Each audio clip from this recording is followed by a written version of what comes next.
Hey guys, it's your boy Leo here. I thought I would make a video talking about my journey to Japan and what my first day in Japan was like. Uh, I didn't get to spend a lot of time in Japan. Japan was only like a short stop on my journey to Vietnam, which is where I'm at right now. I was only in Tokyo for like a full night and like half of a day. So it wasn't very long, but I still want to talk about all the things I saw and experienced along the way because it was a fun journey. My journey started in Chicago at O'Hare Airport at around well, I guess it started early on that day because I actually got a ride with a friend who was in Chicago for something else, and I hitched a ride with him to Chicago. That way, I didn't need to keep my car at a car lot, I guess. So I hitched a ride with him. He was on a Rubik's Cube competition, and I went and saw some of that, and then I headed to the airport, and where I did a whole lot of waiting and well, a lot of it was waiting, but once the whole waiting was done, we got on the plane and we started taking off. And I was at that point when we were taking off when I suddenly had this feeling inside me. I suddenly realized holy shit, I think I'm scared of airplanes. We started taking off and I started getting nervous. My heart was holy shit, and we're taking off. Holy shit, holy shit, holy shit. I've never flown before, so I started getting nervous. What if we fall out of the sky or something? Luckily, though, it passed. It didn't last long. And then after that, I started having a fun time. Air travel is super fun as long as you don't crash.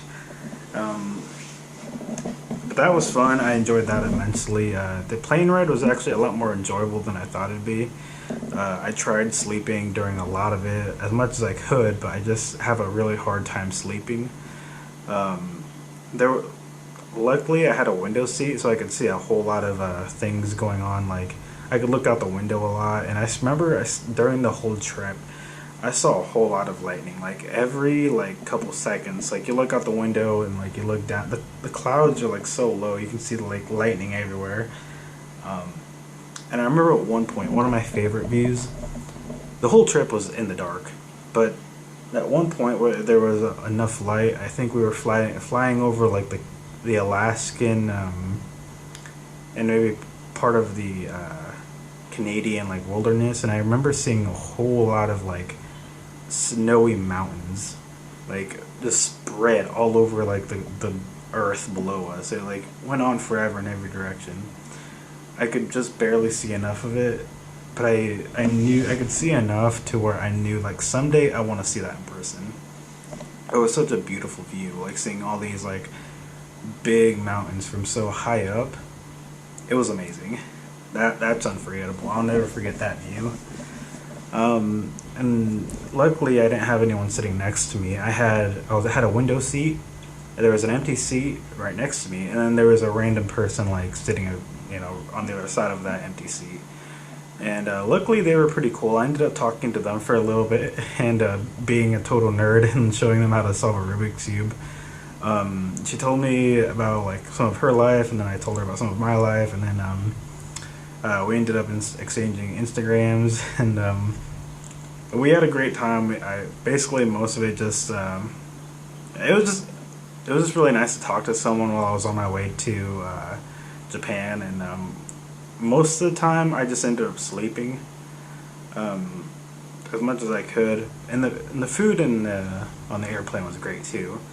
The on-flight food was traditional Japanese food, and it was pretty good. It was a lot better than I was expecting. It was pretty nice. And yeah, it was a good time, the flight.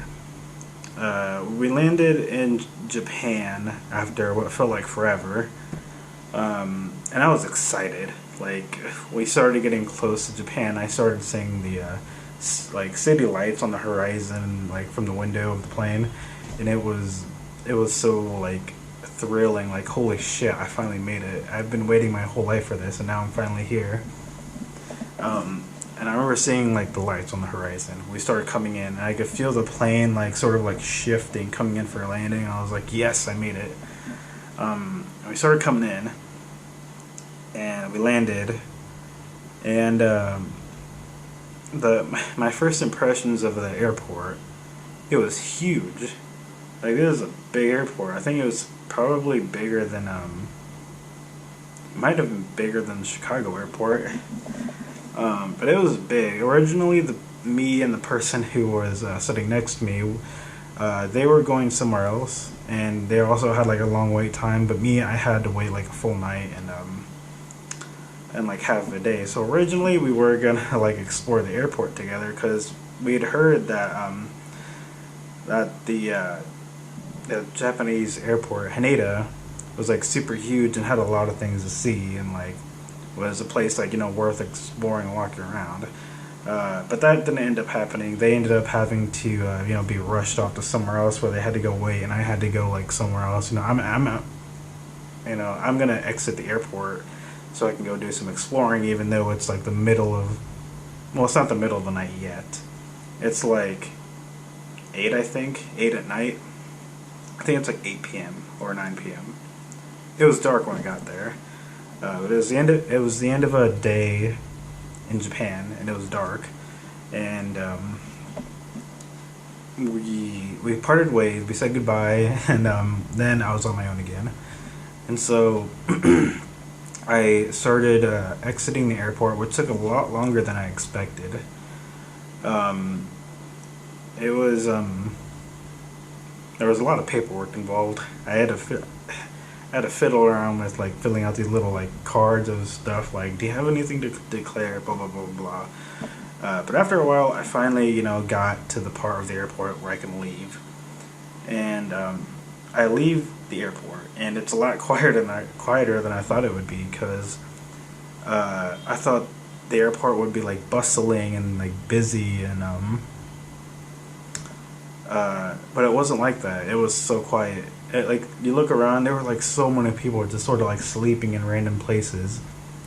Like, there's people sleeping on the floor, on benches, on places that you wouldn't think people would be sleeping at. Like, everywhere you look, there's people like sleeping on something, or if not on something, on the floor, like they were sleeping on stairs and like chairs, and like it was interesting. People were just sleeping wherever. I thought it was not what I expected at all. These people just were sleeping around, you know. And meanwhile, I'm trying to find my way out of the airport, which turned out to be harder than I thought. The place is huge, and I could not find my way out to save my life. Eventually, I find a way out, which I don't think was the way out. I think I ended up finding like a back way out that I don't even think I was supposed to be at. But it worked. I made my way out, and then I was on the streets of Japan at last. I was on Japanese ground, and then I made a video here. You can go back and find it. It's of me walking to my hotel. It was dark. I'm not going to talk a whole lot about that part because, you know, it's already a video. So basically, I walked around in the dark for a bit trying to find my hotel. I ended up walking to the hotel because it wasn't that far, but it was like 30-minute walk. But it was okay though. It was good.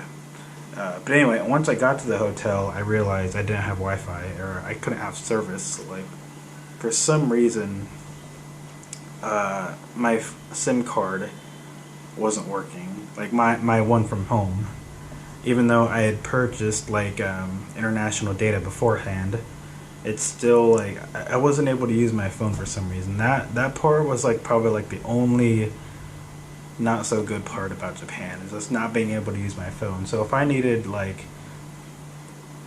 wanted Wi-Fi, for some reason I could not connect to Wi-Fi, which was so annoying. The hotel had Wi-Fi, but I couldn't connect to it. So if I wanted Wi-Fi, what I ended up doing, I had to do something online, but I needed to get a connection, so I ended up walking back to the airport because they had Wi-Fi. Again, it's a 30-minute walk. I walked 30 minutes to the airport again, do the thing that I was trying to do, and then, well, I'm done here. And again, the whole place is dead silent. My footsteps were so loud. People are still sleeping everywhere. I do the thing I'm trying to do, and then I leave again, and then I make the 30-minute walk back. So I did like an hour and a half of walking that night, and I go there, and I don't remember if I slept that night. I think I did. I think I slept a little bit, but not a whole lot. Like whenever I got home, I think I ended up sleeping because I don't remember anything else after that. And then we wake up. Me, and by the way, this is going to be kind of a long video. I'm really sorry. I should have apologized for that in advance, but it's already 10 minutes in, and I'm just now letting you guys know this is going to be kind of a long video. I thought about splitting it up into 2 videos, but you know what? Maybe I should do that because like the next part, I do have a lot of things to say about what happened like the day after, like once I woke up that morning, like talking about things that I saw in Japan. So I'm just going to make this video, like, end this one here and just make it all about, like, the trip, like, going from Chicago to Japan, because there's still a whole lot of stuff I have to say about, like, stuff I experienced in Japan. So yeah, I'm going to end this one here and go ahead and, like, watch the part 2 after this.